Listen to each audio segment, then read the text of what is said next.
대한민국의 평화로운 일상 속에도 어둠의 그림자가 드리우는 순간들이 있습니다. 그 어둠 속에서 태어난 악마들이 있었으니 그들은 바로 연쇄 살인마들입니다. 오늘 우리는 대한민국 역사상 최악의 연쇄 살인마를 조명해 보고자 합니다. 그들의 잔혹한 범죄 행각과 그로 인해 고통받은 수많은 희생자들, 그리고 그들을 추적하고 붙잡기 위한 경찰의 눈물겨운 노력을 여러분께 전해드리겠습니다. 대한민국 연쇄 살인마의 시작. 대한민국 역사상 첫 연쇄 살인마로 기록된 이가 바로 유영철입니다. 그는 2003년부터 2004년까지 서울을 중심으로 활동하며 무려 21명을 살해했습니다. 그의 범죄는 주로 성매매 여성과 노인을 대상으로 이루어졌으며 범행 수법은 끔찍하게도 잔인했습니다. 유영철은 1969년 서울에서 태어났습니다. 그의 어린 시절은 가난과 폭력 속에서 보내졌고 이는 그의 범죄 성향에 큰 영향을 미쳤습니다. 그는 어린 시절부터 반사회적 행동을 보였으며 잦은 절도와 폭력 사건에 연루되었습니다. 성인이 된 후에도 여러 차례 교도소를 들락날락했지만 그의 잔인함은 시간이 지나며 점점 더 극단적으로 변해갔습니다. 2003년 9월 유영철은 첫 번째 희생자인 23세의 성매매 여성을 살해했습니다. 그는 그녀를 자신의 집으로 유인한 뒤 무참히 폭행하고 목을 졸라 살해했습니다. 그 후 그는 시신을 훼손하고 일부는 화장실에서 처리하고 일부는 한강에 유기했습니다. 그의 범행은 주로 밤에 이루어졌으며 경찰의 눈을 피하기 위해 철저히 계획되었습니다. 유영철의 범행과 체포. 유영철의 범행은 성매매 여성들뿐만 아니라 노인들을 대상으로도 확대되었습니다. 2004년 2월 그는 부유한 70대 노인 부부를 살해하고 금품을 강탈했습니다. 이 사건은 특히 큰 충격을 주었는데 그 이유는 범행 수법이 매우 잔인했기 때문입니다. 유영철은 부부를 폭행한 후 칼로 여러 차례 찔러 살해했습니다. 유영철의 범행은 점점 더 대담해졌습니다. 그는 범행 후 경찰의 수사망을 피하기 위해 잠시 잠적하기도 했으나 결국 그의 범행은 2004년 7월 경찰의 끈질긴 수사 끝에 드러나게 되었습니다. 그의 집에서 발견된 혈흔과 시신은 그가 저지른 잔혹한 범죄를 고스란히 증명해 주었습니다. 유영철의 범행 중 특히 충격적이었던 부분은 그의 성범죄 행각이었습니다. 그는 성매매 여성들을 집으로 유인한 후 그들에게 성폭력을 가하고 잔혹하게 살해했습니다. 유영철은 피해자들을 성적으로 학대하며 그들의 공포를 즐겼습니다.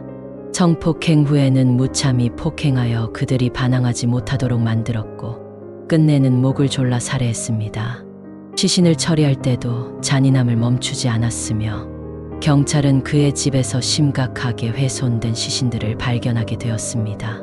체포 후 유영철은 자신의 범행을 자백했습니다. 그의 자백은 경찰과 대중에게 큰 충격을 주었으며 그의 잔인함과 냉혈함은 사회에 큰 공포를 안겼습니다. 유영철은 법정에서 사형을 선고받았고 현재도 사형수로 수감 중입니다. 희대의 연쇄 살인마들. 유영철 이후에도 대한민국에는 여러 연쇄 살인마들이 등장했습니다. 그 중에서도 가장 악명 높은 인물은 바로 강호순입니다.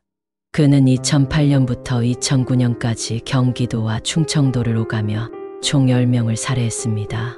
강호순의 범행은 주로 여성들을 대상으로 이루어졌습니다. 그는 주로 밤에 차량을 이용해 납치한 후 피해자들을 외딴 곳으로 데려가 성폭행한 뒤 살해했습니다. 강호순은 피해자들을 잔인하게 폭행하고 목을 졸라 살해했으며 시신을 야산이나 논밭에 유기했습니다. 그의 범죄는 매우 치밀하고 계획적이었으며 피해자들의 시신은 발견되기 어려운 곳에 숨겨졌습니다. 경찰은 그의 범행을 추적하기 위해 수많은 인력을 동원했고 마침내 2009년 1월 그를 체포하는 데 성공했습니다. 체포 후 강호순은 자신의 범행을 시인했으며 그의 자백으로 인해 추가적인 피해자들이 확인되었습니다. 또 다른 악명 높은 연쇄 살인마로는 이춘재가 있습니다. 이춘재는 1986년부터 1991년까지 경기도 화성 일대에서 총 10명의 여성을 살해한 범인으로 그의 범죄는 화성 연쇄살인 사건으로 널리 알려져 있습니다. 이춘재의 범죄는 매우 치밀하고 잔인했습니다. 그는 밤에 혼자 있는 여성들을 대상으로 범행을 저질렀으며 피해자들을 납치해 성폭행한 후 살해했습니다. 피해자들은 대부분 10대에서 20대 초반의 젊은 여성들이었으며 이들의 시신은 논밭이나 하천 등 외딴 곳에서 발견되었습니다. 이춘재는 성폭행 후 피해자들을 끔찍하게 폭행하여 사망에 이르게 했습니다. 그는 피해자들의 시신을 숨기기 위해 주로 밤에 활동하며 범행 현장에 어떠한 단서도 남기지 않으려고 철저히 계획했습니다. 그의 범행은 경찰과 대중에게 큰 충격을 주었으며 수십 년 동안 미제로 남아 있었습니다. 그러나 2019년 경찰은 새로운 DNA 분석 기술을 통해 마침내 이춘재를 체포하는 데 성공했습니다. 그의 체포는 오랜 미제 사건의 종지부를 찍는 중요한 순간이었습니다. 경찰의 노력과 교훈. 연쇄살인 사건의 해결은 경찰의 끈질긴 노력과 첨단 과학 수사의 성과였습니다. 유영철, 강호순, 이춘재의 체포 과정에서 경찰은 다양한 수사 기법을 활용했습니다. DNA 분석, 프로파일링, CCTV 분석 등 현대적 수사 기법이 범인의 체포에 큰 역할을 했습니다. 경찰의 이러한 노력 덕분에 많은 연쇄 살인 사건이 해결되었고 범인들은 법의 심판을 받게 되었습니다. 그러나 이러한 사건들은 우리 사회에 큰 교훈을 남겼습니다. 연쇄 살인마의 존재는 우리에게 경각심을 일깨우며 사회적 안전망의 중요성을 다시 한번 되새기게 합니다. 대한민국 역사상 최악의 연쇄 살인마들의 이야기는 우리에게 큰 충격과 공포를 안겨주었지만 동시에 우리가 경각심을 갖고 사회적 안전을 지키기 위해 끊임없이 노력해야 함을 상기시켜줍니다. 희생자들의 명복을 빌며 그들이 남긴 교훈을 통해 우리는 더욱 안전한 사회를 만들어 나가야 합니다.